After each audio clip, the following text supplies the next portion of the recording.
Help me to reach 2,000 subscribers. I found her phone wedged between the seat and the console, its black screen glowing faintly in the dark. The recording app was still running. Timestamp, 11:46 p.m. At first, I didn't think much of it. Maybe she was recording a voice memo, or one of her silly reminders about groceries or laundry. But then I saw the title, Boys' Night. My pulse hit my throat. The title alone made my stomach twist. I pressed play. Static. Muffled laughter. Then my voice. Bro, if Mia finds out, I'm dead. The sound of clinking glasses followed, beer bottles hitting a table, background music low and lazy. Then a woman's laugh, soft, teasing, familiar. Relax, I'm not telling anyone, she said. It was Lena. The audio cracked with the faint sound of kissing. My knees went weak. I dropped into the driver's seat, every breath a shallow rasp. I kept listening even though every second felt like a blade scraping against my ribs. Just one night, I whispered in the recording. It doesn't have to mean anything. She laughed again, her voice melting into a sound that made my skin crawl now. That's what they all say. I paused it there. The silence in the car was deafening. I'd forgotten to breathe. My reflection in the windshield looked alien, eyes red, jaw trembling, mouth half open like I'd been caught mid-confession to no one but the dark. She knew. She must have known before I did. She left her phone there on purpose. 2 hours earlier, it had been an ordinary Friday night. I'd told Mia I was heading out with the guys. She'd smiled, that gentle, almost tired smile she'd been giving me lately. Have fun. Just don't drive if you drink. I remember her standing in the doorway, hair tied up, wearing my old hoodie, eyes searching mine longer than usual. I kissed her forehead, pretending not to notice the flicker of doubt in her expression. At the bar, Lena had shown up by coincidence, or so I thought. She was a friend of a friend, someone who'd always been around the edges of our circle. Fun, wild, intoxicating in the way danger often is. One drink turned into 3.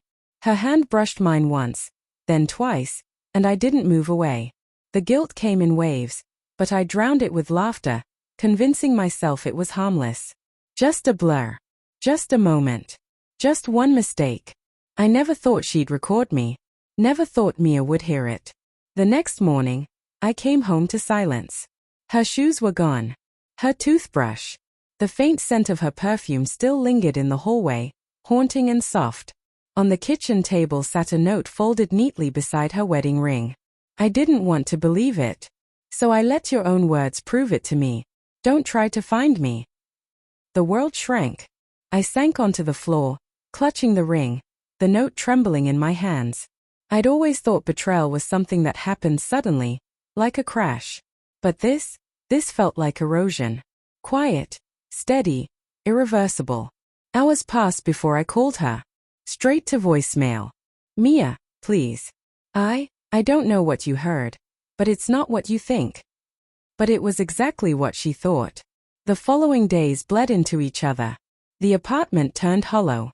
The coffee mugs we bought on our honeymoon sat untouched.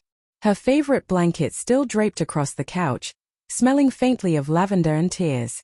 I replayed that audio again and again, dissecting every sound, every sigh, every breath.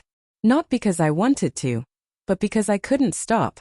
Each replay was punishment, penance, and a desperate attempt to make sense of how I became the kind of man I'd promised her I'd never be. The worst part wasn't that she heard it. It was that she recorded it. She must have known something.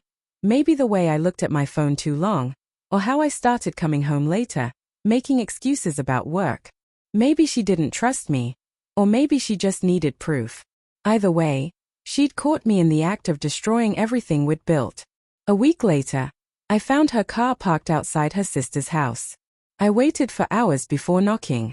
When she opened the door, her eyes were cold but calm, like she'd already cried every tear she could. "What do you want, Ryan?" she asked, voice steady, almost empty.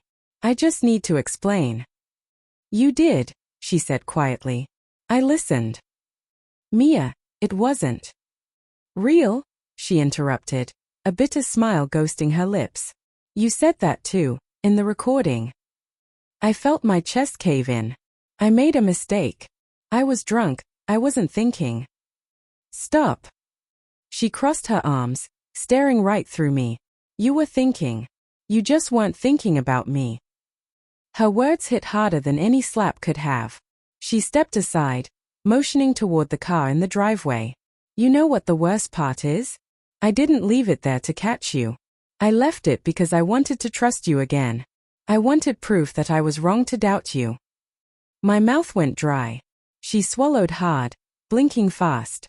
I just didn't expect the proof to come that way. I had nothing left to say.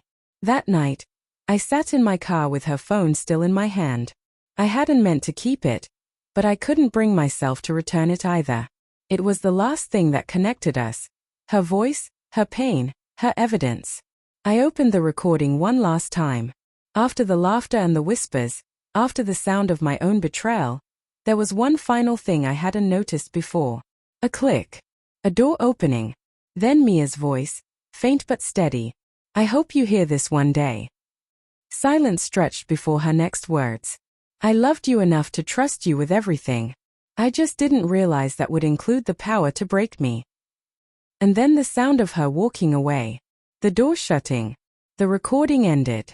I sat there for what felt like forever. Tears I didn't deserve blurring the dashboard lights. For the first time, I understood the weight of my own choices. Not just what I did that night, but every lie, every excuse, every moment I told myself it didn't matter. The truth was, betrayal isn't always discovered in the act. Sometimes it's hidden in the silence that follows, in the spaces between what was said and what was meant.